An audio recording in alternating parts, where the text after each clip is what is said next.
Hello friends, welcome to our channel study for you. So guys, जैसा कि आज जो आपका एसएससी जीडी का 27 जनवरी का थर्ड शिफ्ट का एग्ज़ाम हो गया दोस्तों, जिसका जो है मैं आपको बिल्कुल 100% एक्यूरेट आंसर के साथ जो है इस वीडियो में बताऊंगा। तो देख लेते हैं कि किस प्रकार के जो है आज आपके 27 जनवरी के थर्ड शिफ्ट के एग्ज़ाम में जो है प्रश्न पूछे गए हैं। उससे पहले एक बात और दोस्तों, कि जिन्होंने भी अगर चैनल को सब्सक्राइब नहीं किया है तो एसएससी जीडी कांस्टेबल से रिलेटेड पल पल की अपडेट के लिए जो है चैनल को सब्सक्राइब ज़रूर कर दीजिएगा। और बगल में ही आपको एक बेल आइकन यानी घंटे का निशान भी दिख रहा होगा, तो आप उसे भी जो है ज़रूर प्रेस कर दीजिएगा। तो चलिए वीडियो को स्टार्ट करते हैं। तो आज का जो आपका पहला क्वेश्चन आया था कि कौन सी जल संधि भारत और श्रीलंका को विभाजित करती है। तो देखिए, ये जो आपका पाक जल संधि है ना, ये भारत और श्रीलंका को अलग करता है। तो पाक जल संधि आपका यहाँ पे करेक्ट आंसर होगा। बात कर ले अन्य जल संधि के बारे में, जहाँ से एग्जाम में अक्सर प्रश्न पूछे जाते हैं। तो पहला जो आपका जल संधि है वो आपका डेविस जल संधि है। और ये आपका जो डेविस जल संधि है ना, ये आपका ग्रीनलैंड जो कि आपका डेनमार्क में स्थित है। इसके अलावा ये जो आपका बेफिन द्वीप है ना, जो कि आपका कनाडा में स्थित है, इसको जो है डेविस जल संधि जो है वो अलग करता है। और ये जो आपका ग्रीनलैंड है ना, ये विश्व का सबसे आइलैंड बड़ा आइलैंड है। तो ये फैक्ट भी आपको ध्यान में रखना है। इसके अलावा बैफिन की खाड़ी एवं अटलांटिक महासागर को जो है ये आपका डेविस जल संधि जोड़ता है। और ये जो आपका डेविस जल संधि है ना, ये विश्व का सबसे चौड़ी जो है वो जल संधि है। तो ये फैक्ट भी आपको ध्यान में रखना है। इसके अलावा बात कर ले बेरिंग जल संधि के बारे में। तो देखिए, ये जो आपका बेरिंग जल संधि है ना, ये आपका उत्तर पूर्वी एशिया यानी रूस और उत्तरी अमेरिका यानी अलास्का को जो है ये पृथक यानी अलग करता है। इसके अलावा बेरिंग जो जल संधि है ना, ये आर्कटिक महासागर को जो है बेरिंग सागर से जो है वो जोड़ता है। और ये जो आपका बेरिंग जल संधि है ना, ये अंतर्राष्ट्रीय तिथि रेखा के पैरेलल यानी समानांतर जो है ये आपका जल संधि जो है वो स्थित है। इसके अलावा बात कर ले आपके जिब्राल्टर जल संधि के बारे में। तो देखिए, ये जो आपका जिब्राल्टर जल संधि है ना, ये आपका जो है भूमध्य सागर यानी मेडिटेरियन सी को जो है अटलांटिक महासागर यानी अटलांटिक ओशियन से जो है वो जोड़ता है। इसके अलावा किसको अलग करता है जिब्राल्टर जल संधि? तो ये आपका यूरोप यानी स्पेन को जो है अफ्रीका से यानी मोरक्को को जो है ये अलग करता है। तो ये फैक्ट भी आपको ध्यान में रखना है। इसके अलावा एक और जल संधि के बारे में आपसे पूछा जाता है, हडसन जल संधि के बारे में। तो देखिए, ये जो आपका हडसन जल संधि है ना, ये आपका हडसन की खाड़ी और लेब्राडोर सागर से जो है वो जोड़ता है। यानी हडसन जो जलडमरू मध्य है, ये कनाडा में अटलांटिक महासागर और लेब्राडोर सागर को जो है हडसन की खाड़ी से जो है वो जोड़ता है। और ये जो है कहाँ पर स्थित है? तो देखिए, ये जो आपका हडसन जल संधि है ना, ये आपका बाफिन द्वीप और नुनावी के बीच जो है ये आपका स्थित है। नेक्स्ट क्वेश्चन आपका यहाँ पर आया था कि किसी व्यक्ति को मौसम के अनुसार रोजगार प्राप्त होता है, तो वह कौन सी जो है बेरोजगारी कहलाती है? तो देखिए, मैं आपको बता दूं कि किसी व्यक्ति को मौसम के अकॉर्डिंग रोजगार अगर प्राप्त होता है ना, तो उस बेरोजगारी को जो है आपका मौसम बेरोजगारी यानी सीजनल अनएम्प्लॉयमेंट कहा जाता है। तो मौसम बेरोजगारी आपका यहाँ पे करेक्ट आंसर होगा। और देखिए, ये जो आपका मौसम बेरोजगारी है ना, एक प्रकार की बेरोजगारी कृषि क्षेत्र में जो है ये पाया जाता है। और कृषि में लगे लोगों को कृषि की जुताई, बुआई, कटाई आदि कार्यों के समय जो है ये आपका रोजगार मिलता है। लेकिन जैसे ही कृषि का कार्य खत्म हो जाता है ना, तो कृषि में लगे जो लोग होते हैं ना, वो आपके बेरोजगार हो जाते हैं। नेक्स्ट क्वेश्चन आपका यहाँ पर आया था कि 42वां संविधान संशोधन ये जो है किस समिति की अनुशंसा पर जो है वो जोड़ा गया था? तो देखिए, मैं आपको बता दूं कि स्वर्ण सिंह समिति के सिफारिश पर 42वें संविधान संशोधन 1976 के द्वारा जो है आपका जोड़ा गया था। तो स्वर्ण सिंह समिति आपका करेक्ट आंसर। और देखिए, मैं आपको बता दूं कि सरदार स्वर्ण सिंह समिति के सिफारिश पर ही 42वें संविधान संशोधन 1976 के द्वारा जो है हमारे संविधान में 10 मौलिक कर्तव्य को जो है वो आपका जोड़ा गया था। और 11वां जो मौलिक कर्तव्य है ना, ये आपका 86वें संविधान संशोधन जो कि आपका 2002 में हुआ था, इसमें जो आपका 11वां मौलिक कर्तव्य जोड़ा गया था। और वर्तमान में जो हमारे संविधान में जो है 11 मौलिक कर्तव्य हैं। इसके अलावा 42वें संविधान संशोधन अधिनियम के तहत जो है संविधान की प्रस्तावना में जो है आपके 3 नए शब्दों को भी जो है वो जोड़ा गया था। और वो 3 नए शब्द कौन कौन से थे? तो पहला आपका समाजवादी, सेकंड आपका धर्मनिरपेक्ष और थर्ड आपका अखंडता। ये 3 शब्दों को जो है प्रस्तावना में जोड़ा गया था। तो ये फैक्ट भी आपको ध्यान में रखना है। नेक्स्ट क्वेश्चन आपका यहाँ पर आया था कि वज्जी, ये जो है वज्जी की जो राजधानी था ना, ये किस शहर में था। तो देखिए ये जो आपका वज्जी था ये 16 महाजनपद में था और इसकी जो राजधानी यानी शहर जो था ना वो आपका वैशाली में था। तो वैशाली आपका करेक्ट आंसर होगा। इसके अलावा बात कर लेते हैं अन्य महाजनपद के राजधानी के बारे में, जैसे कि मत्स्य की राजधानी क्या था। तो देखिए मत्स्य का जो राजधानी था यह आपका विराट नगरी में था। कंबोज का जो राजधानी था ना ये आपका राजपूत में था। अस्माक का जो राजधानी था ये आपका पटना में था। अंग की जो राजधानी था ना वो आपका चंपा में था। वत्स की बात कर ले तो कौशाम्बी में राजधानी था। काशी का जो है बनारस में था। इसके अलावा बात कर ले अवंती के उत्तर में जो है ये आपका उज्जैन राजधानी था और अवंती के दक्षिण में जो है ये आपका महिष्मती जो है वो राजधानी था। कौशल की बात कर ले तो कौशल की जो राजधानी था वो आपका श्रावस्ती था। सूरसेन की राजधानी अगर पूछा जाए तो इसका जो राजधानी था वो आपका मथुरा में था। मगध का जो राजधानी था ना ये आपका गिरिवराज था। चेदी का अगर पूछ दिया जाए तो सुक्तिमती जो है यहाँ का राजधानी था। इसके अलावा मैं आपको बता दूं कि उत्तर पांचाल का जो राजधानी था ना ये आपका अहित छत्र में था। दक्षिण पांचाल की जो राजधानी था ये आपका कंपील में था। मल्ल की राजधानी की बात कर ले तो ये आपका कुशीनगर में था। कुरु की राजधानी की बात कर ले तो ये आपका इंद्रप्रस्थ में था। गांधार की जो राजधानी था ना ये आपका तक्षशिला में था। तो ये 16 महाजनपदों की राजधानी जो है आपको ध्यान में रखना। हो सकता है कि आगे के शिफ्टों में जो है आपसे पूछ दिया जाए।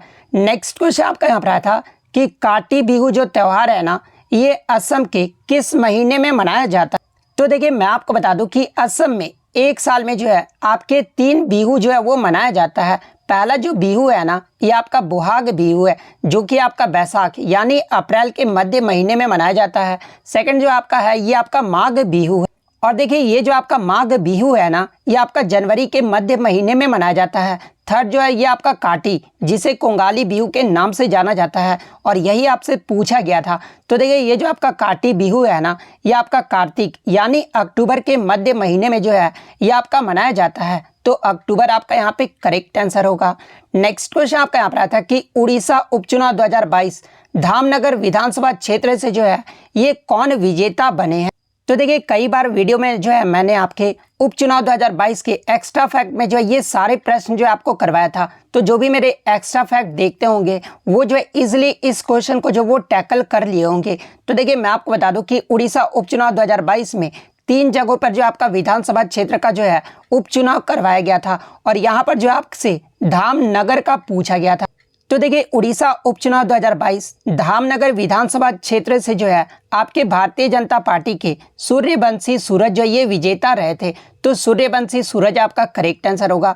ब्रजनगर विधानसभा क्षेत्र की बात कर ले तो यहाँ से जो है बीजू जनता दल के अलका मोहंती जो है ये आपके विजेता रहे हैं। अगर बात कर ले पादमपुर विधानसभा क्षेत्र से विजेता कौन रहे हैं तो ये आपके बीजू जनता दल के बरसा सिंह बरिया जो है यहाँ से विजेता बने हैं। तो ये फैक्ट भी आपको ध्यान में रखना है। नेक्स्ट क्वेश्चन आपका यहाँ पर आया था कि विधान परिषद के सदस्य यानी मेंबर ऑफ लेजिस्लेटिव काउंसिल इनका जो कार्यकाल है ना वो कितने वर्ष का होता है। तो देखिए मैं आपको बता दूं कि विधान परिषद के सदस्य का जो कार्यकाल है ना वो आपका 6 वर्ष का होता है, जिसमें 1/3 जो सदस्य होते हैं ना हर 2 वर्ष में ये जो आपका सेवानिवृत्त होते हैं। तो 6 वर्ष आपका यहाँ पे करेक्ट आंसर होगा। नेक्स्ट क्वेश्चन आपका यहाँ पर आया था कि फुटबॉल के मैदान की लंबाई जो है ये कितनी होती है।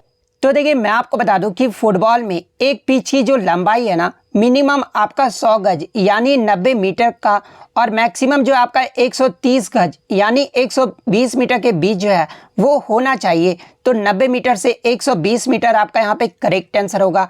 इसके अलावा अगर इसके विड्थ यानी चौड़ाई की बात कर ले तो देखिए फुटबॉल में एक पिच की जो चौड़ाई है ना ये आपका 50 गज यानी मिनिमम जो है वो 45 मीटर से कम नहीं होना चाहिए और आपका जो है 100 गज यानी 90 मीटर से जो है आपका मैक्सिमम ये जो है नहीं होना चाहिए। तो ये चौड़ाई भी आपको ध्यान में रखना है। नेक्स्ट क्वेश्चन आपका यहाँ पर आया था कि कठखोड़वा जो नृत्य है ना ये किस राज्य का लोक नृत्य है। तो देखिए ये जो आपका कठखोड़वा जो नृत्य है ना ये आपका बिहार का लोक नृत्य है और इस नृत्य को जो है संपन्न परिवारों में विवाह समारोह के दौरान जो है ये नृत्य किया जाता है। तो बिहार आपका करेक्ट आंसर होगा।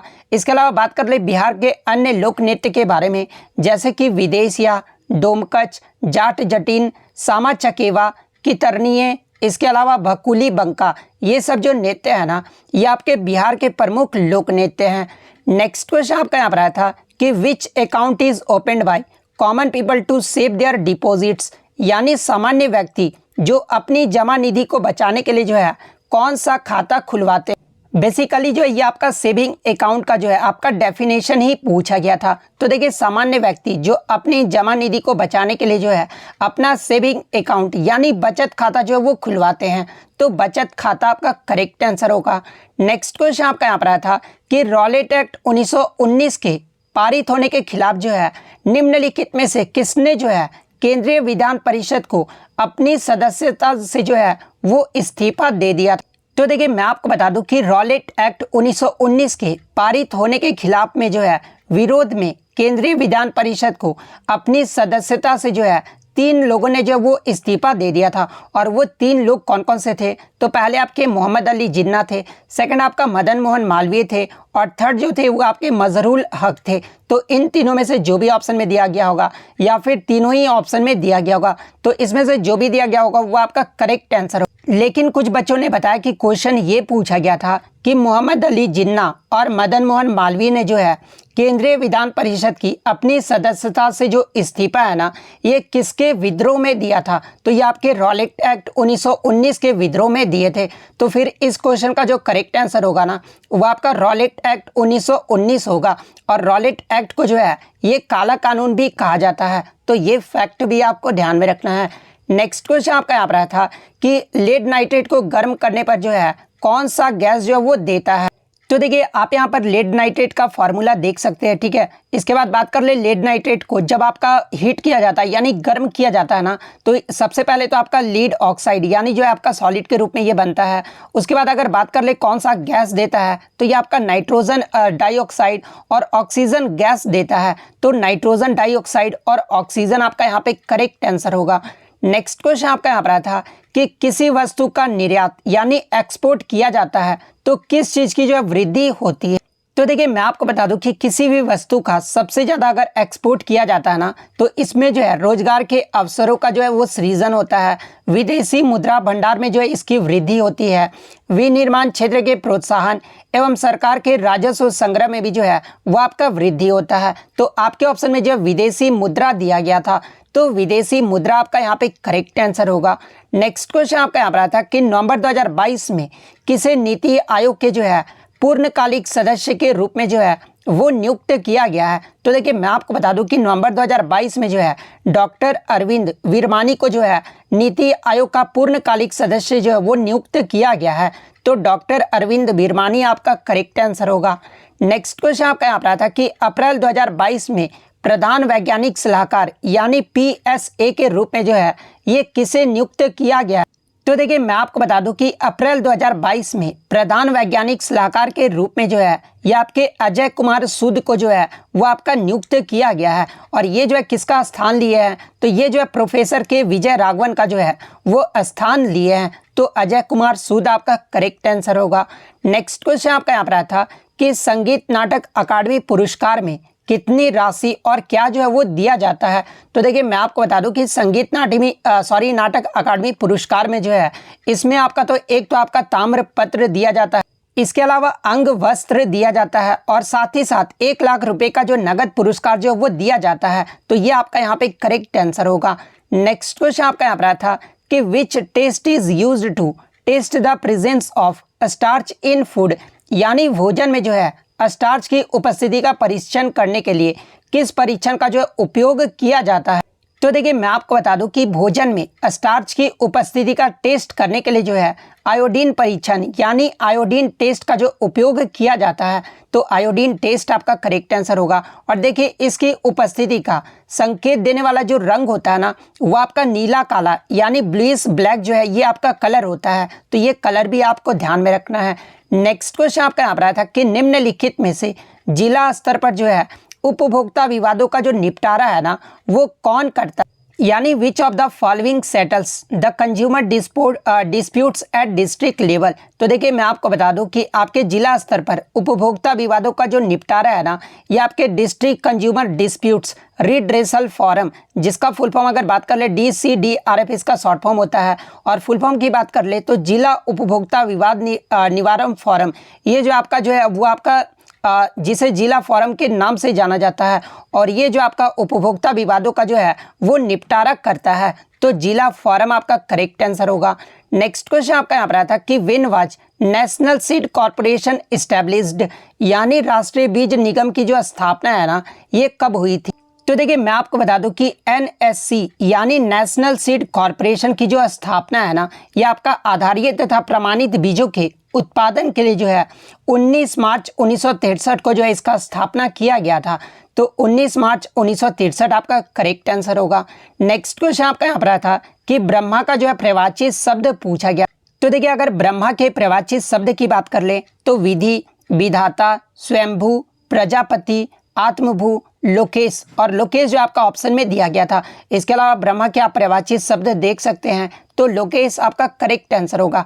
नेक्स्ट क्वेश्चन आपका यहाँ पर आता कि इनमें से कौन जो है मित्र का प्रवाची शब्द नहीं है। तो देखिए मित्र के प्रवाची शब्द की बात कर ले तो सखा, सहचर, स्नेही, स्वजन, सुहृदय, साथी, दोस्त, संगी, ये सब जो आते हैं आपके मित्र के प्रवाची शब्द होते हैं।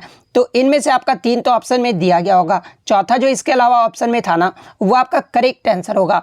तो इतने क्वेश्चन जो है आज मुझे बच्चों के द्वारा मिले हैं, जो कि 100% रियल और ऑथेंटिक हैं। तो अगर वीडियो अच्छी लगी हो तो वीडियो को जो है लाइक ज़रूर कर दीजिएगा, और मेरे इस एफर्ट के लिए जो है आप चैनल को सब्सक्राइब ज़रूर कर दीजिएगा। तो मिलते हैं नेक्स्ट वीडियो में, तब तक thank you, all the best.